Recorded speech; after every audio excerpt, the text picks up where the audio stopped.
All right, recording. Okay. Let's recite Namo Tassa 3 times in the usual manner.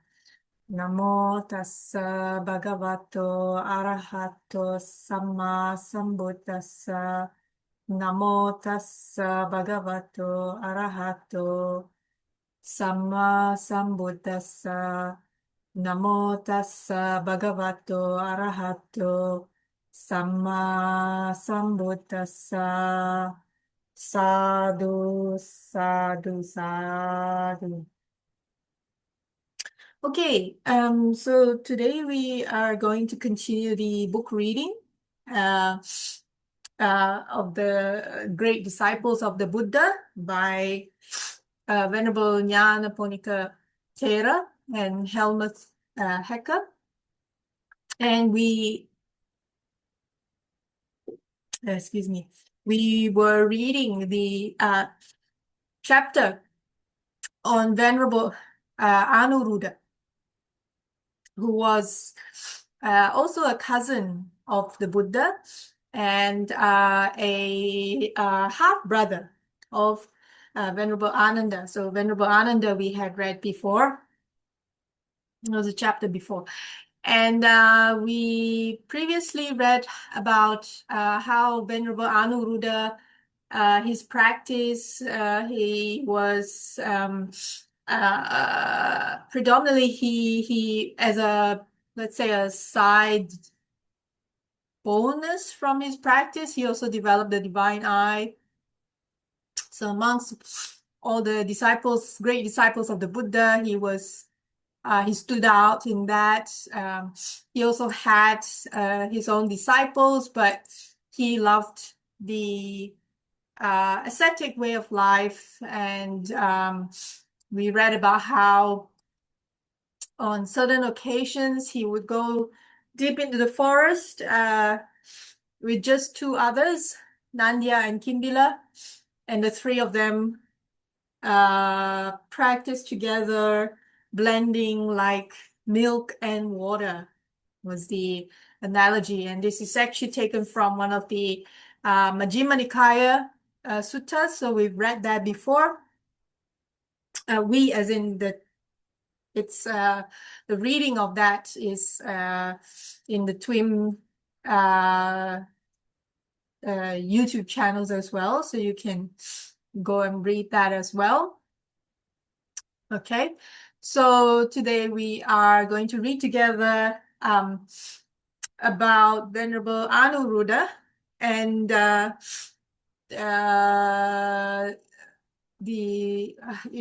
he fared with women in general. Okay.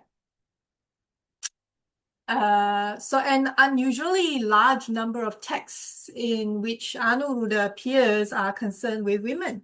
It seems that despite his own inner purity of heart and complete detachment from sensuality, Anuruddha, endowed by birth with the physical bearing of a noble warrior, emanated a personal charisma that made him attractive to women, not only of the human world, but also of the celestial worlds as well. So we read before that Anuruddha was born into a wealthy family, and he did not ever know any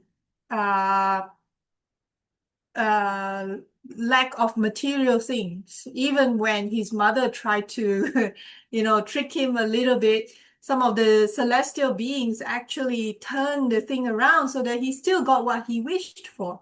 So he led a life of abundance right up to joining the, becoming a monk. So on top of all this, he probably was of good, probably I'm taking from what they're saying here, fairly attractive or fairly good looking. But not just that, he emanated this charisma, yeah, so to speak, made him attractive to women. And some of these encounters also no doubt stem from karmic relationships formed in earlier lives, and that's quite often the case, yeah, which still affected the female members, even though Anuruddha himself had transcended them. So, I mean, it's not like a lot of people get confused, yeah. So I like the analogy of how Bante used to explain the concept of rebirth to us. A lot of people tend to misunderstand and confuse with the term reincarnation. Reincarnation gives the notion of there is still a kind of a soul being carried through different bodies. Uh, in the Buddhist or from the teachings of the Buddha, it is not like that. There is no permanent soul that changes bodies. Uh, the best analogy that I've heard from so far is from Bante, and he explained how if you imagine you have a candle, yeah, and that candle is about to diminish because the wax has, run out, and just before the candle is completely uh, you know, diminished the light, the energy, you then pass on that the burning candle, the light, you transfer and light up the next candle. So it's like an energy transfer. But can we say that the first candle whose wax you burned down, can we say that the new candle is the same as the old candle? No, it's a different candle. Yeah. But we can think of it as like a kind of a energy transfer is the best way that I feel is so far from all that I've heard so far. For me, this is the best analogy in the description. And so you see, with our relationships with people, yeah, whether it's uh, immediate family, extended family, friends, colleagues, strangers, etc., etc. If we are mindful enough, sharp enough in our mindfulness, and sensitive enough to energies, yeah, every moment that we encounter these people really is just an exchange of energies. I saw someone raise a hand here. Pai said, I wonder if a Newton's cradle would be a good analogy. Okay, I'm new to what Newton's cradle is. Let me see if I can Google that. Oh, okay. So I send a picture. Let me see if I can share that. Uh, can I share that here? Sorry, all of a sudden my nose is a little bit sensitive. Don't know why. I'm fine, by the way. So I don't know why I keep sniffing. Where did it go? Okay. So just for the benefit of others, let me see if I can stop share and share. I didn't know this was called Newton's cradle. Now I know. Okay. Obviously, because of the transfer of energies. So I hope people can see this picture that Pai just shared. Thank you, Pai. The Buddha also gave an analogy of rebirth too. Can you please remind us, Pai? Because I forgot that one. In terms of his psychic ability. Right, what was the analogy?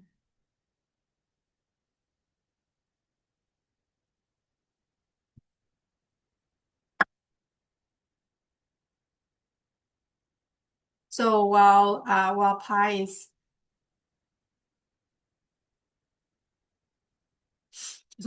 is typing in the analogy there in the chat, just to share for those of you who don't know what the Newton's cradle is, this is a picture of Newton's cradle. So basically, you lift one end, the ball, you let it go, and the energy transfer flicks the other ball to go on the other side, and then it, just goes tick took, tick took. So it's like an constant energy transfer.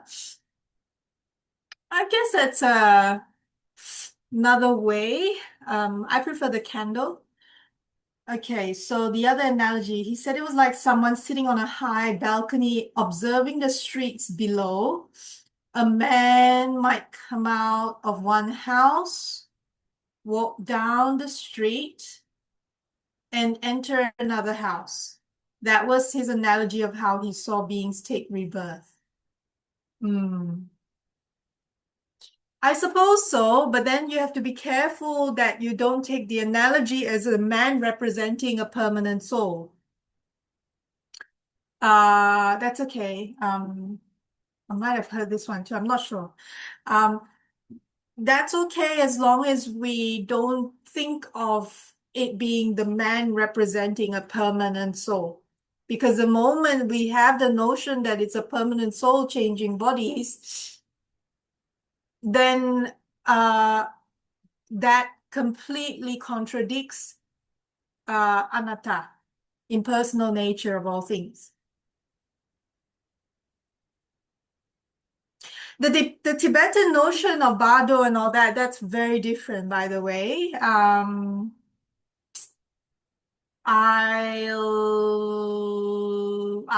I prefer not to comment on that one. Okay. I've read some books about it, yes. But I'll stay away from commenting that one just because I'm not an expert. Okay, let's go back to the book reading, shall we? Let's see if I can look. Now, how did I get to this digression? Sorry, my bad. Let's get back to the book and Anuruddha himself. Right, okay, so it was his relationship with could also come from karmic relationships from earlier lives. That's right. That's where we last left off. So I hope you can see the book on the screen. If not, please give a shout. Okay. So for example, on one occasion when Anuruddha was dwelling alone in a forest resort, a female deity named Jālinī came from the realm of the 33 gods. So amongst all the heavenly realms, there is a realm where it's called the realm of the 33 gods. Yeah? She came and she appeared before him. So this is from the Samyutta Nikaya. So in one of Anuruddha's previous existence, when he was Sakka, Sakka is the king of that realm, the ruler of the heaven of the 33. This female deity had been his wife and chief queen. Out of her old attachment to him, she longed to be reunited with him and wanted them to resume their relationship as heavenly king and queen. And with this intention, she urged him to aspire for a rebirth into that world, into the world of heaven of 33. Yeah. Direct your mind there to that realm where you had lived in the past among the devas of the 33. Amply endowed with all sense pleasures, you will shine forth, highly honored, surrounded by celestial maidens. So because Sakka is king of the 33 gods realm, he's like, they are served, they have all the sensual pleasures that they want, heavenly pleasures, surrounded by celestial maidens, and they live there for a long time, okay? Sakka and his queen lived there for a long time, all right? But Anuruddha replied, miserable are celestial maidens, established in personality, And miserable too are those beings who remain attached to celestial maidens. So what Anuruddha is trying to say, yeah, that's fine. I've got people to serve me and all these celestial maidens to serve me, but they are miserable. Why? Because they are attached to their personas. They are attached to their uh, me, myself, I. So what Anuruddha is also trying to say, these people, if I go there, these people who serve me, they are in dukkha. And if I remain attached to them, or you remain attached to them, then we both also will be miserable, will be in dukkha. Now, the female deity Jālinī had no understanding of such words. So she tried to lure him by describing the splendor of the Deva world. So she didn't want to give up. But she said, they do not know happiness who have not seen Nandana, the abode of the glorious Devas belonging to the host of 30. Sorry, I see another question. Is heaven realm some sort of mythology? Oh, hello, Alok. I don't think it's mythology. Mythology is different. So the idea of mythology is more like a belief. Yeah. But here, the 33 realms of existence are realms of existence that some we can see and some due to our limitation of our sixth sense base, we cannot see or hear. But some people have developed that ability, right? So as we read, from the great disciples, the Buddha himself can travel through the different realms. The realms that most of us are familiar with, of course, that we can see and touch are the human realm and the animal realm. But that does not mean that the other realms do not exist. Yeah, there are people, I have met a number of people who can not, well, yeah, some can actually see, some, or sense, in a sense, not necessarily see, but they can sense some heavenly beings. So I wouldn't say it's a mythology. I would say just because we cannot see or we cannot feel those beings doesn't mean they're not there. But yeah, I hope that answers the question. Let me know if I didn't. Yeah, okay. So let's continue. Okay, great, no problem. All right, so Jālinī didn't want to give up, yeah, because she's attached. Okay, so she said, oh, don't forget, there's this glorious palace belonging to the 33 gods. It's brilliant, yeah. And then Anuruddha, however, remained firm in his decision, which sprang from his deep insight into the impermanence of all conditioned things. So obviously by now, Anuruddha's practice in his meditation had already seen how all conditioned things are impermanent. They will come, they will pass away. Do you not know, you fool, that pithy maxim of the Arahats? Impermanent are all formations, subject to arising and vanishing. Having arisen, they then cease. Blissful is the appeasement of them. Now I will never again dwell among the Deva host, O Jālinī. The wandering on in birth is ended. For me, there is no more re-becoming. So here, probably this time, Anuruddha already would have gained enlightenment. He's already an Arahat. So obviously going back to the 33 realms doesn't make sense to him at all. Yeah. On another occasion, many female deities called the graceful ones what they call Manapakayika Devata. Okay, I hope I pronounced that right. I never actually took a course in Pali, by the way, so I'm not an expert. But so anyway, group of female deities came. And they appeared before Anuruddha and told him all the marvelous things they could do. They could instantly assume any color they want, they can produce any sound or voice at will and obtain instantly any pleasure. And to test them, Anuruddha mentally, so he didn't have to say it, he just mentally wished that they would become blue. And so, as they could read his thoughts, they became blue, with blue clothes and blue ornaments. And when he wished them to change into other colors, they did so, yellow, red, and white, with matching clothes and ornaments. Now, these female deities thought that Anuruddha was pleased with their presence. And they started to sing and dance very beautifully.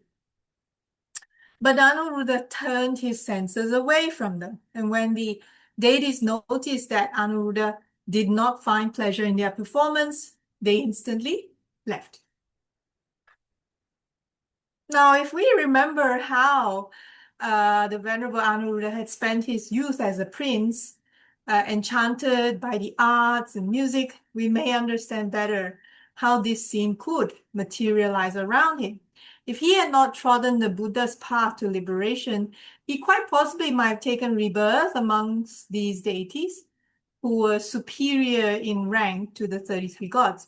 Anuruddha must have thought this experience worth telling, for when he saw the Buddha in the evening, he recounted it to him.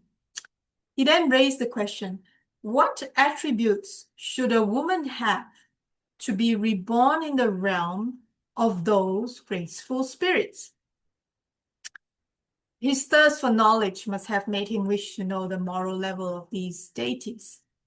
So the Buddha replied willingly and said that 8 qualities were needed in order to be reborn in that realm. Number 1, the wife has to be kindly and sympathetic toward her husband.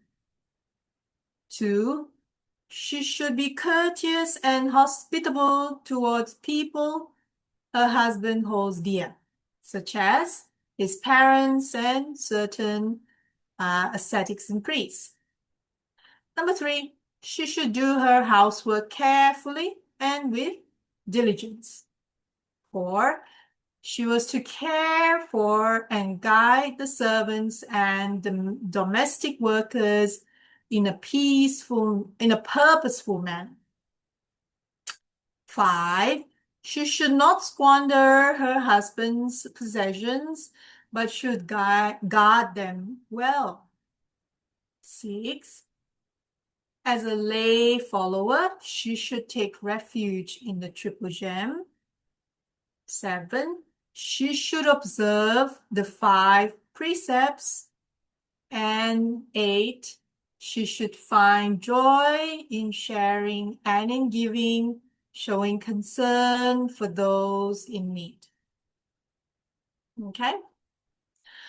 While on both of these occasions, female deities appeared before Anuruddha, at other times, Anuruddha used his divine eye to understand how women are born in heaven or in hell. Once he asked the Buddha, which qualities led a woman to rebirth in hell? He's just curious, right? And the teacher replied, well, that there are 5 major vices that were responsible for such a rebirth. Number 1, lack of faith. Lack of faith in the... Here it's not specifically mentioned. I need to go into Samyutta Nikaya 37, yeah? Faith in exactly what, yeah? I was about to say faith in the Buddha's teachings, but I'm not exactly sure that's quite right. Lack of a sense of shame, moral recklessness, anger, and stupidity. Further, such qualities as revengefulness, jealousy, avarice, immorality, sloth, unmindfulness would also lead to rebirth in hell. I'm assuming of a certain degree. Only those with the opposite qualities would be reborn in a heavenly world. Hmm. To be read and checked further, okay? And feel free to go and check if you wish to, okay? Um, Another time, Anuruddha reported to the Buddha that he had often seen how a woman after her death was reborn in a lower world, even in hell. And the Buddha replied that there are three harmful qualities which will lead a woman to hell. If in the morning she is full of avarice, at noon full of envy, and in the evening full of sensual desire. Avarice. Let's see, I've seen that word before. Let me quickly uh, Google synonym avarice. I don't know if I pronounced that correctly, actually. Mm, okay, let's go to Google. Let's see. Shall I ask Oxford? It's Oxford Dictionary. Avarice synonym.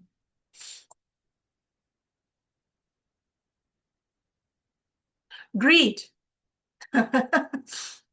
But more like extreme desire for money or possessions. So I guess a high degree of greed. Um, did I pronounce correctly? Let's see. Sometimes they teach you how to pronounce it. Never mind. Okay, so let's come back to the book.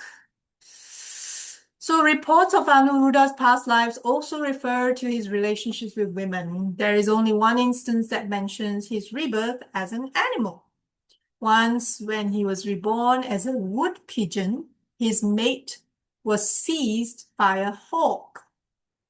Tormented by passion and grief, he decided to fast until he had overcome his love for her and the grief of separation. Once I was in love with a female pigeon. In this very spot we flew about in sport. Then a hawk pounced on her and fled. Against my will, she was taken from me. Since we have been parted and separated, I experience pain constantly in my heart. Hence, I observe the vows of the holy day that lust may never again cross my path. Oh, how sad. Sorry, there's some questions that came up. I'm wondering, isn't concept of hell and heaven comes from then Brahmanical Hinduism, or is it part of suttas? Yes, so I believe the concepts of heaven and hell came pre the Buddha's time, as with the concepts of the four Brahma Viharas, etc., and karma and all these sort of things. Um, but yes, it's predate dates to before the Buddha. Yes. There does seem to be a lot of crossover, but it does appear to be part of the canonical suttas too. Yes. All Buddhist literature is influenced by Brahmanical Hinduism except suttas. Not quite sure I understand the question here, Alok. The last statement you have there, all Buddhist literature is influenced by Brahmanical Hinduism except suttas. Maybe you can clarify, is that a question or?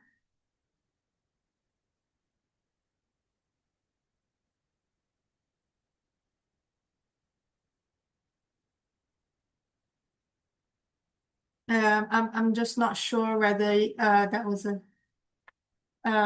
okay. Can you clarify or explain a little bit further that question? Because I'm not quite sure I understand where the question or where the question is coming from.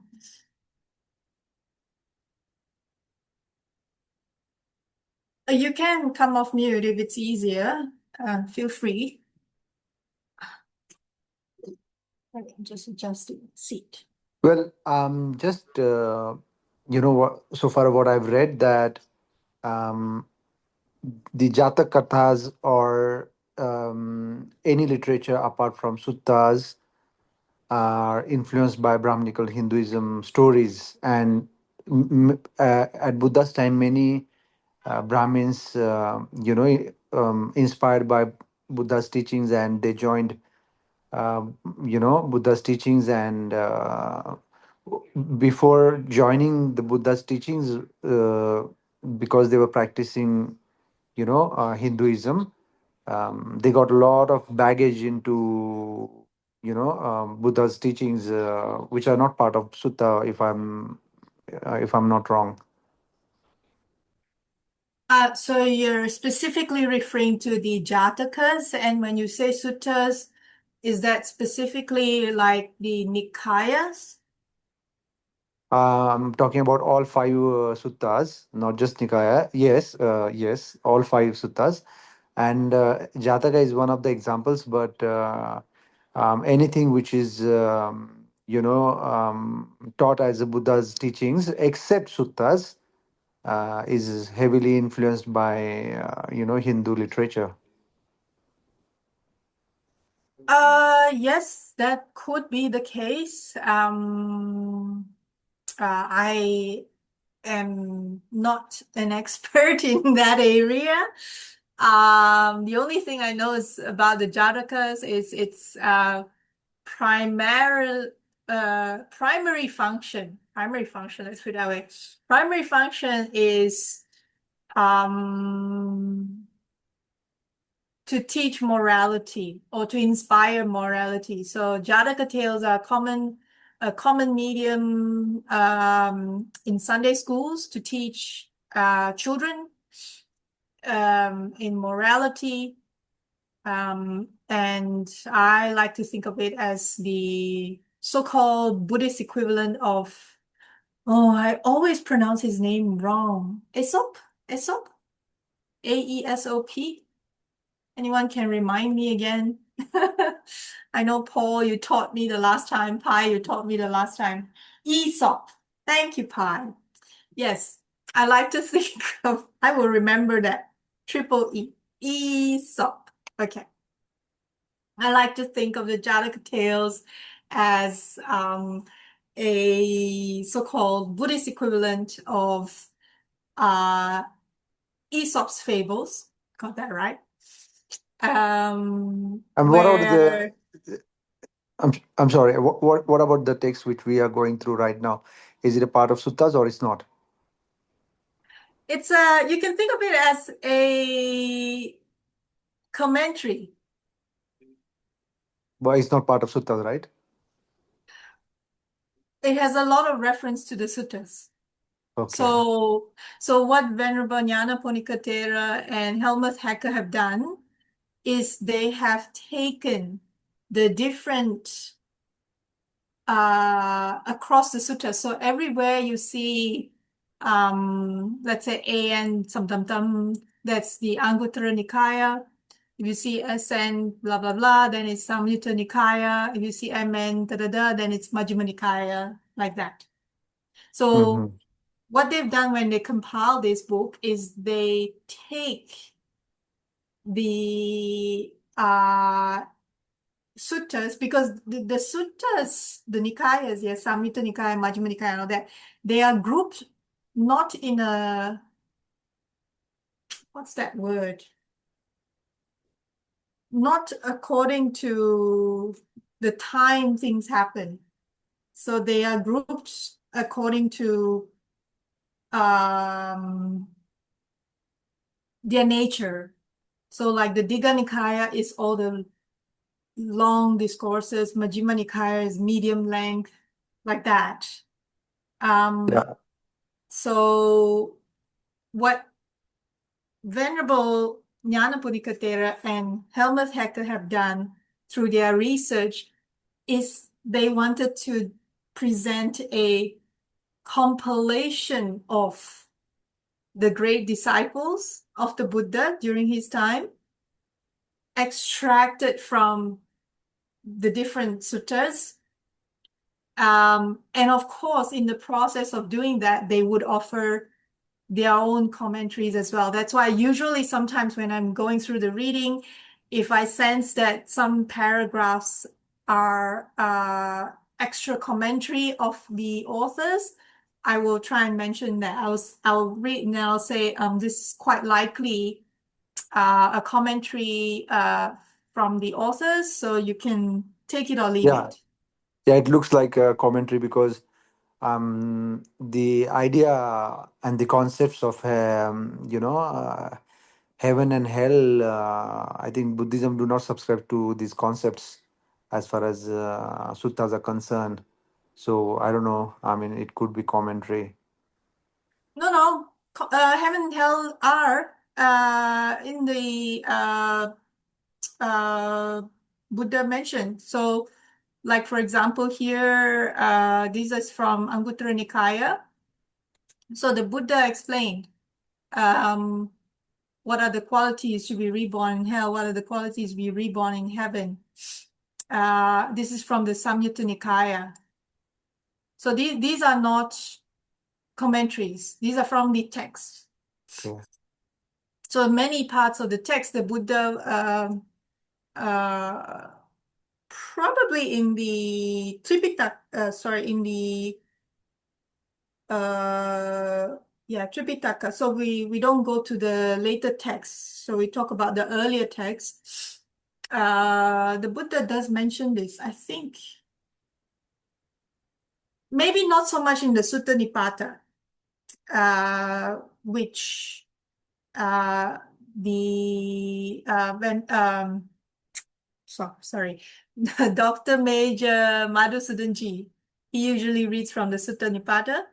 I think it's less mentioned there, but I thought one was also. I can't remember. But no, it is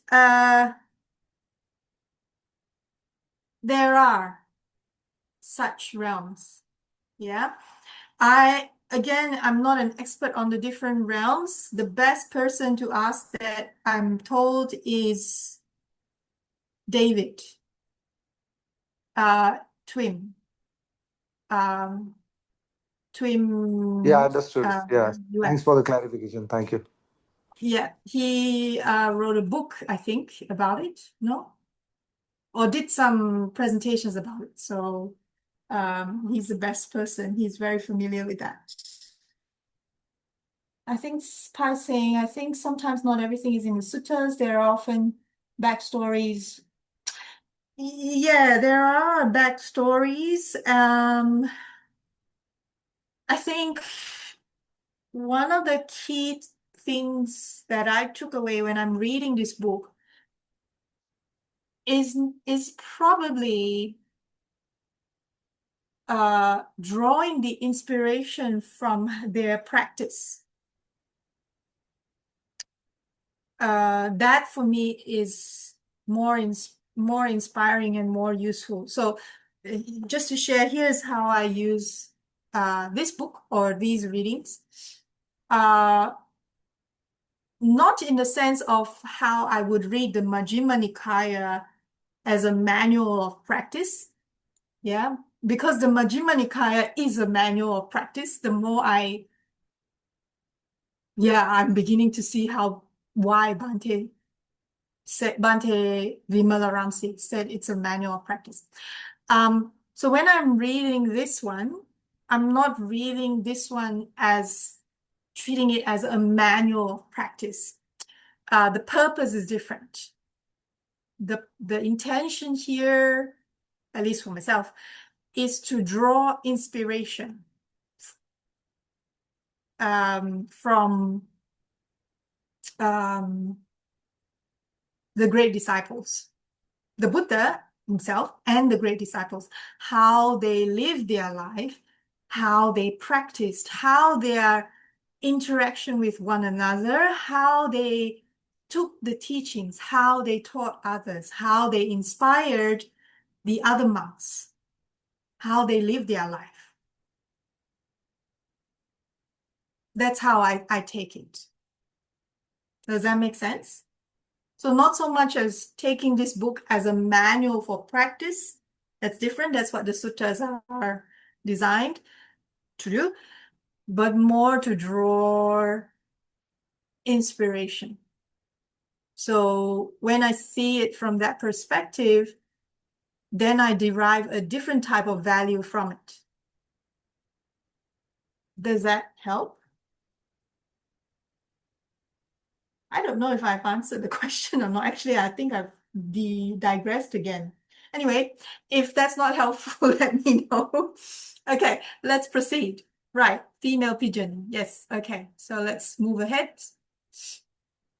And then other rebirth stories tell us the following. Once when Anuruddha was born as a king, he saw a lovely fairy. This is from the Jataka. So yeah, again, take it or leave it.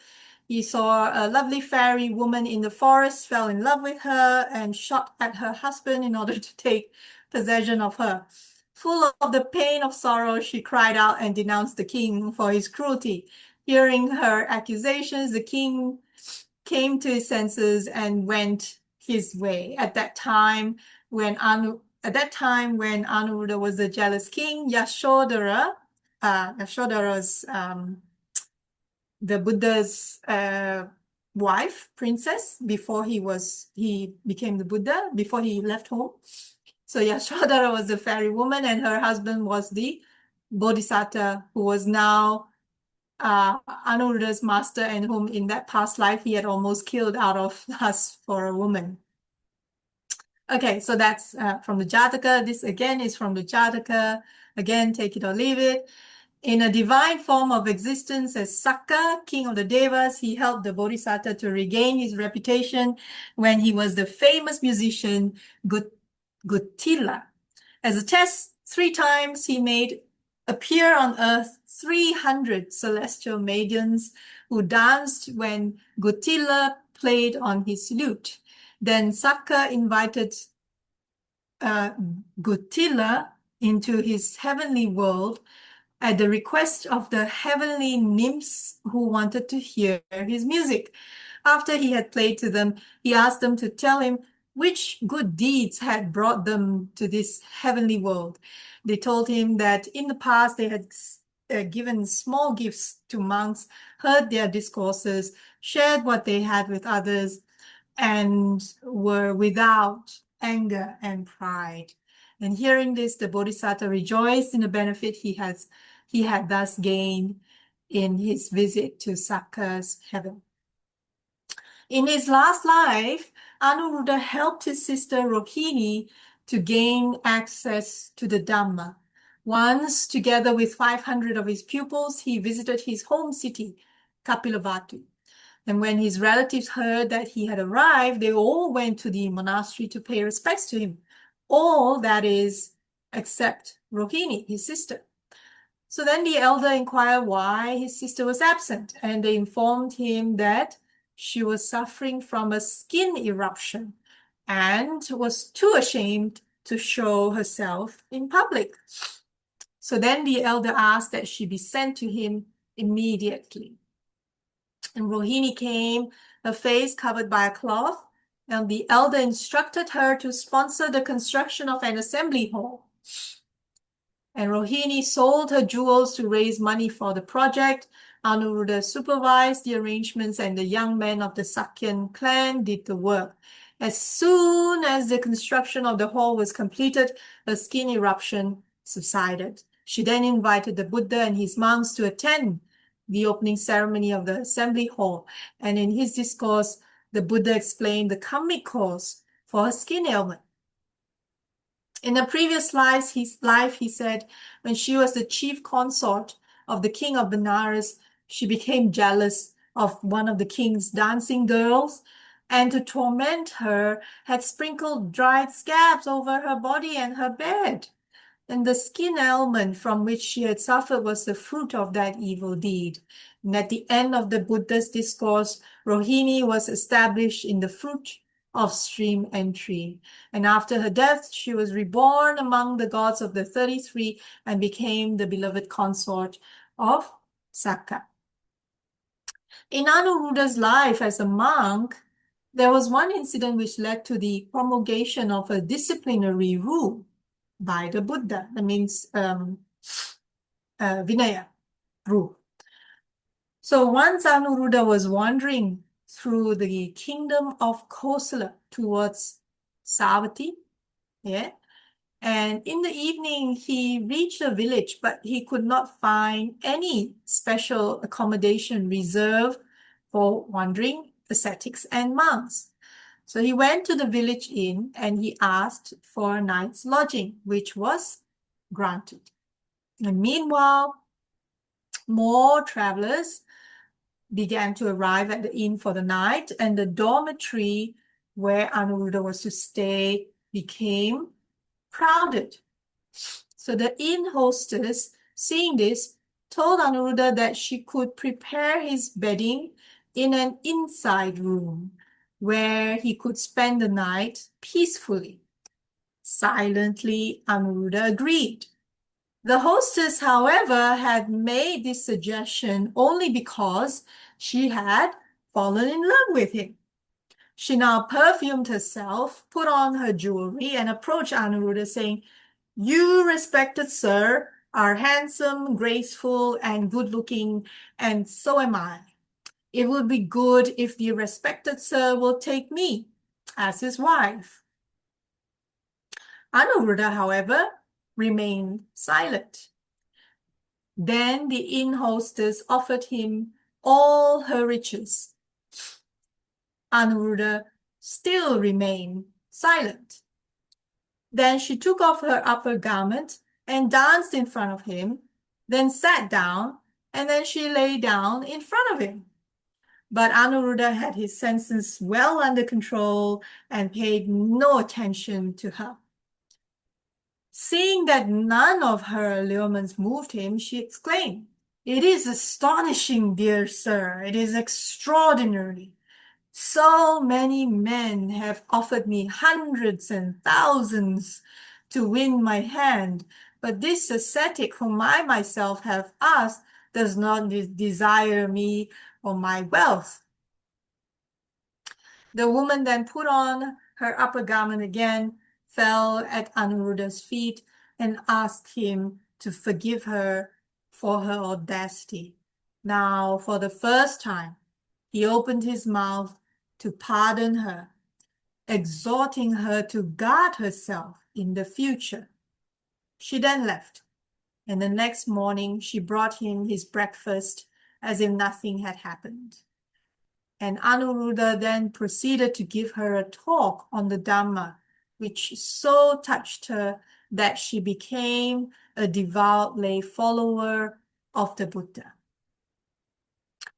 Then Anuruddha, however, continued his journey, and when he reached the monastery at Savatthi, he told the monks about his adventure.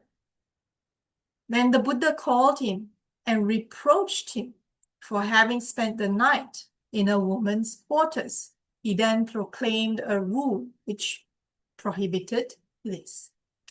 So this story shows well how the Venerable Anuruddha's self-restraint had saved him from becoming a slave to sensual desire. His strength of character had made such a deep impression on that woman that she repented, listened to him, and took refuge in the Buddha. Thus, Anuruddha's self-control was not only for his own good, but also brought benefit to the woman. But when the Buddha reprimanded him, he did so because weaker characters could well succumb to temptation in such situations. Hence, out of compassion for them, the Buddha prescribed the rule that a monk should not expose himself to such dangers. So frequently we can observe that the Buddha wanted to prevent weaker characters from overrating their strength and trying to emulate an ideal too high for them. And this story closely parallels a similar experience which befell Saint Bernard of, I hope I pronounced this right, Clairvaux, who resembles Anuruddha in his strength of will. One day, as a young monk, Bernard came to an inn and asked for lodgings for the night. He was offered a bench in the public room as there was no other place available. And the innkeeper's daughter had fallen in love with the handsome young Cistercian monk, went to him during the night. He, however, turned to the wall, drew his cape up, said to her, "If you are looking for a place to sleep, there is room enough." And this total disinterest in her person sobered her, and she slinked away ashamed. Like Anuruddha, he too had mastered the situation, not through arguments, but simply through the strength of his purity. Okay, so that was that. Quite an interesting read, I guess.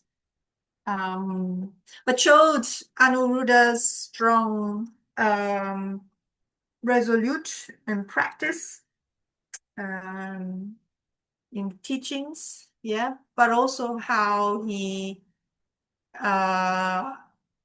cleverly, like what the commentary said here, managed the situation so that the other party became a lay follower as well and wanted to study and practice the teachings of the Buddha. So this is something that's not easy. Yeah, it takes skill. Radio.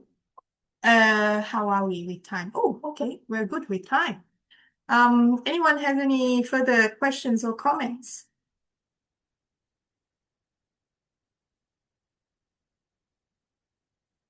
Was that useful?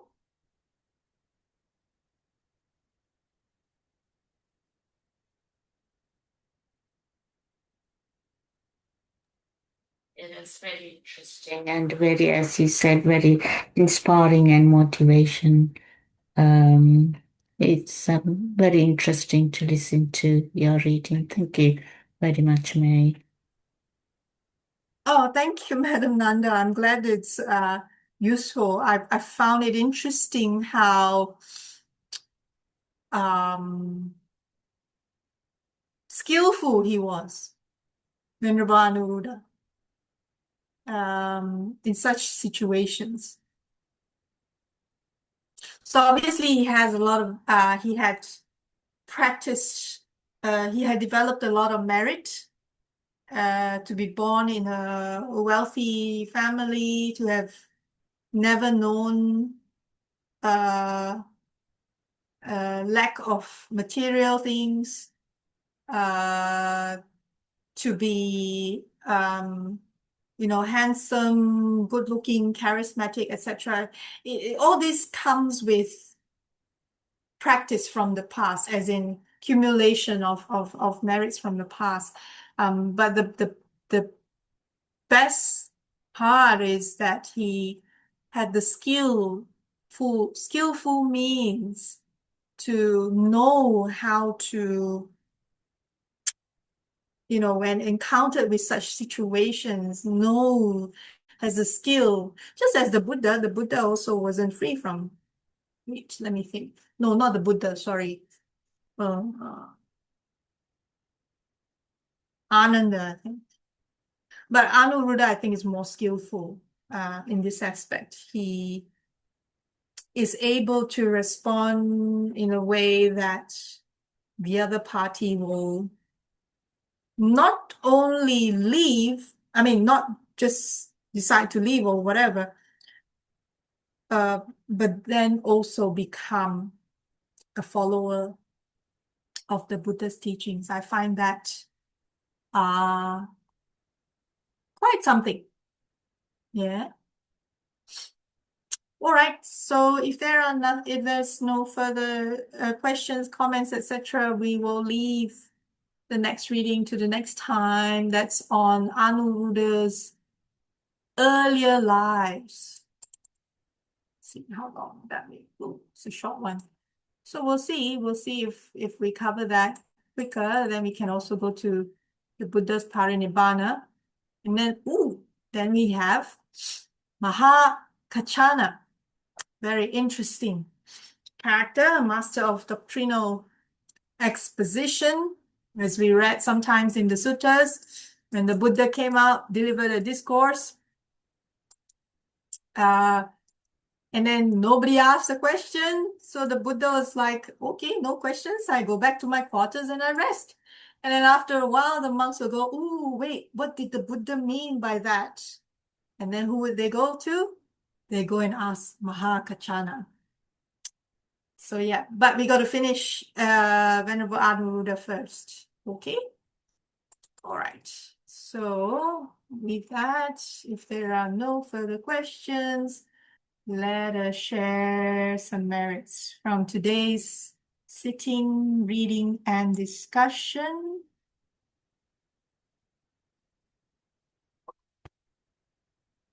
Okay. Well, let's see if this one fits. Okay. Yes. Yes, yes, yes. All right. So let's recite together. Oops.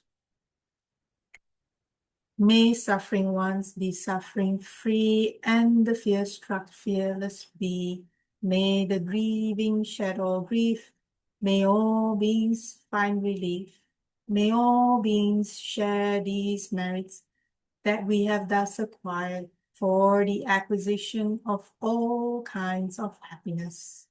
May beings inhabiting space and earth, devas, and nagas of mighty power share this merit of ours. May they long protect the Buddha's dispensation. Sadhu, sadhu, sadhu. Alrighty, so I hope everyone, I'd like to wish everyone a very good week ahead. Continue to keep smiling, keep your practice going. It is indeed, the more it's just amazing. I'll just stop the recording here.